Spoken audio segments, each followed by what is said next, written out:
5ই August গণ অভ্যুত্থানের মধ্য দিয়ে বাংলাদেশ একটা নতুন ভোরের সন্ধান পেয়েছে। আমি মনে করি যে নতুন জানালা খুলে দেওয়া হয়েছে।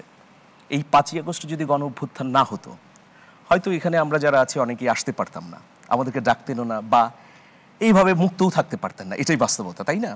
তো এখন দেখুন যে রাজনৈতিক দলগুলোর সবার কণ্ঠ এক হয়ে যাবে, এটা তো আসলে কথা না। মানে একটা অভিজ্ঞতাই বলি যে 5ই আগস্টের পরে আপনারা যারা টকশোতে বক্তা ডেকেছেন, নিরামিষ মনে হতো না? সবার কণ্ঠে একই কথা। এখন তো দ্বিমত হচ্ছে, মানে জমে উঠেছে।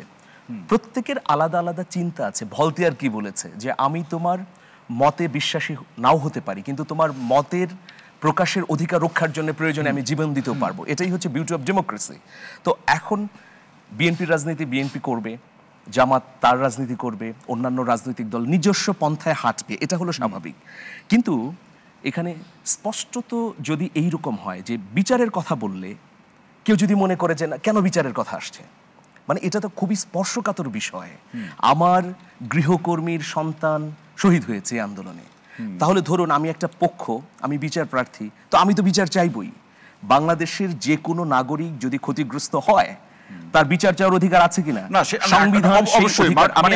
আমি এখানে ক্লিয়ার করছি, সেই বিচারটা দ্রুত সময়ের মধ্যে সম্পন্ন হচ্ছে কিনা, নাকি justice hurried, justice buried, justice denied, justice delayed, right, তাই না? দুটো বিষয়, দ্রুত বিচারও কাম্য নয়, আবার বিলম্বিত বিচারও কাম্য নয়। এখন দেখুন, বিচারের কথা বললে দায়িত্বশীলতার সঙ্গে এই উত্তরটা দেওয়া উচিত। রক্ত ঝরেছে ভাই, যার রক্ত ঝরেছে, হাবিব ভাই তো রক্ত ঝরিয়েছেন 18 সালের নির্বাচনে। কি ঘটনা হয়েছিল? তাইলে তার যে রক্ত ঝরেছে উনিই বুঝেছেন যে তার কি কষ্ট হয়েছে, কি নির্মম নির্যাতনের মুখে পড়েছেন, তাই না?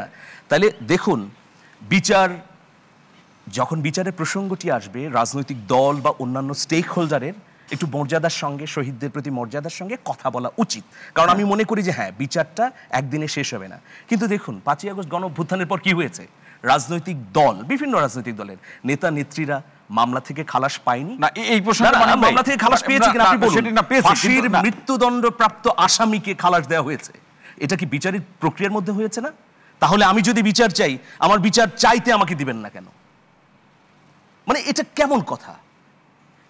দায়িত্বশীল রাজনৈতিক দলগুলোর বলা তো উচিত যে হ্যাঁ, বিচারিক প্রক্রিয়া আরো স্ট্রং হোক, শক্তিশালী হোক।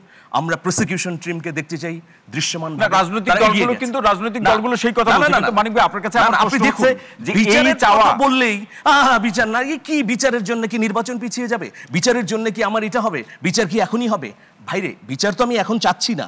আমরা শক্তিশালীভাবে, দৃশ্যমানভাবে বিচারের তদন্ত সম্পন্ন দেখতে চাই, আসামি গ্রেফতার হলো কিনা দেখতে চাই, তারপরে প্রক্রিয়ার মধ্য দিয়ে বিচারটি চাই। আমরা শাহবাগের মতো বলছি না ভাই অমুককে ধরে আমাকে ফাঁসি দেন। মানিক ভাই, আমার প্রশ্নটা আপনি শুনলে, আমার প্রশ্নটি শুনলে এই জায়গাটিতে মানিক ভাই আমার প্রশ্নটি শুনলে আপনার আলোচনা আরো বেশি সমৃদ্ধ হবে, আমরা আরো ভালো জানতে পারবো। সেটি হচ্ছে এই কাজটি তো করবে সরকার, কিংবা সরকার যাদেরকে দায়িত্ব দিয়েছে তারা দ্রুত সময়ের মধ্যে যারা অভিযুক্ত তাদেরকে দেশে ফিরিয়ে আনা, গ্রেপ্তার করা, বিচারের ব্যবস্থা করা। এটা তো কোনো রাজনৈতিক দল করতে পারবে না। তাহলে সেটি সরকার মানে যে যত দ্রুত সময়ের মধ্যে করা দরকার সেটি করছে কিনা, সেই দৃষ্টিকে আপনি দেখছেন? আমি তো সরকারের কাছেই দাবি করছি, আমি সংস্কার, বিচার এবং নির্বাচন তিনটাই চাই। আমি তো নির্বাচন চাই না, মানে নির্বাচনকে আমি প্রলম্বিত করতে চাচ্ছি না। তো ফ্যাসিস্টরা সেটাই করেছে, নির্বাচন একতরফাভাবে করেছে। কিন্তু আমার কথা হলো, বিচার এবং সংস্কারের কথা আসলে কেন ভাই আপনারা দ্বিমতটা এমনভাবে প্রকাশ করেন, যাদের ভাই বোনেরা শহীদ হয়েছে, যারা ক্ষতিগ্রস্ত হয়েছে, আমরা যারা মত প্রকাশ করতে পারিনি, যারা আয়না ঘরে গিয়েছি, তাদের তখন কেমন লাগে? তাদের তখন মনে হয় যে এই 5ই আগস্ট গণ অভ্যুত্থানে কি হলো? তাহলে আমি কোনো সুনির্দিষ্ট রাজনৈতিক দলকে বলছি না। দেখুন তো, তাহলে সংস্কার কেন? ছটি সংস্কার কমিশন গঠিত হয়েছে না? আপনি অবিশ্বাসের কথা বলছেন, রাজনৈতিক দলগুলো তো দফায় দফায় বৈঠক করছে প্রধান উপদেষ্টার সঙ্গে। রাজনৈতিক দলগুলো করছে না? না, একদম দফায় দফায় বৈঠক হচ্ছে না। কতগুলো বৈঠক করেছে আপনি দেখেন। আমি যতটুকু জানি 3টা গুরুত্বপূর্ণ বৈঠক হয়েছে, যেটা বলার মতো। সংস্কার কমিশনে কয়টা বৈঠক হয়েছে? না, সেটা সংখ্যাটা আমি বলতে পারছি না। কমিশনগুলোর সাথে কতটা বৈঠক হয়েছে সেটা আমি জানি না, কিন্তু রাজনৈতিক দলগুলোর সাথে আমার যতটুকু জানা আছে 3টা বৈঠক হয়েছে। রাজনৈতিক দলগুলোকে সরকার ডেকেছে না? সেক্ষেত্রে রাজনৈতিক দলগুলোর একটা বড় অভিযোগ আছে, যতটুকু সময় দেওয়া হয়েছে সেটা চা পান করতে করতেই শেষ। এখন রাজনৈতিক দলগুলো এইটা প্রধান উপদেষ্টার সঙ্গে দেন দরবার করবে, সেটা তো তাহলে আমরা দেখা যাক 16 তারিখে কি দেন দরবার হয়, বিএনপি কি দেন দরবার করতে পারে বড় রাজনৈতিক। আমি একটু বলি, আমরা সেদিকে হাবিব ভাই এখানে আছেন, নিশ্চয়ই আমরা শুনবো। আমি এটা বলি, আমি এটা শান্তভাইয়ের কথা শুনবো, আমার এটা বলতে হবে। 6টি সংস্কার কমিশনে ইতোমধ্যে জি বাংলাদেশের দুটো বড় রাজনৈতিক দল বিএনপি এবং জামাত তাদের মতামত দিয়েছে কিনা? আমরা আজকে দিলাম। আপনারাও দিয়েছেন? আজকে জি। দিলাম। তাহলে যদি এটা বলা হয় যে কিসের সংস্কার, কোথায় কি সংস্কার আমরা কিছুই জানি না, এটা কি ভ্যালিড কোনো কোশ্চেন হচ্ছে?